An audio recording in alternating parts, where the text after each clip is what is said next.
La criptografía y la informática recorren un camino de la mano de la matemática. Y para descubrir este mundo apasionante, nos acompaña un especialista, Hugo Skolnik.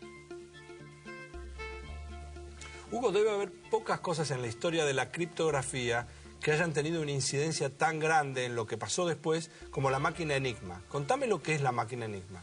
Bueno, fue una máquina desarrollada por los alemanes justamente para codificar mensajes. ¿En qué época lo hicieron eso? Lo hicieron hacia el año 35, antes de la Segunda Guerra Mundial. Sí. De hecho, Franco lo usó en la Guerra Civil Española. Es como una especie de máquina de escribir, de la época obviamente. Tiene 3 rotores, cuya posición inicial definían el código que se iba a utilizar. Cuando vos decís el código, quiere decir que en definitiva vos a una persona iba escribiendo y las letras iban cambiando de acuerdo con la posición de esos rotores. O sea, si esos rotores cambiaban, la clave del día cambiaba. Exactamente. ¿Y cómo sabía entonces cuál era la posición inicial de los rotores? Bueno, eso es una pregunta interesante. Los alemanes habían inventado algo que hoy en día todavía se utiliza.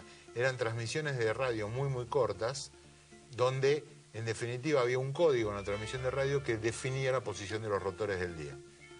Ah, o sea que la posición de los rotores no era casual. No. La posición de los rotores dependía de algo que sí podían transmitir a la otra persona que estaba del otro lado. Pero yo le tengo que pasar la clave de alguna manera al otro tipo. Claro, algo muy interesante es que cuando sospecharon que le habían quebrado la máquina, el código de la máquina de Enigma, que al mismo tiempo fue un hecho político muy fundamental, porque cuando se le comunicó a Churchill que se había quebrado el código de la máquina de 3 rotores, la cuestión era cómo iban a usar esa información.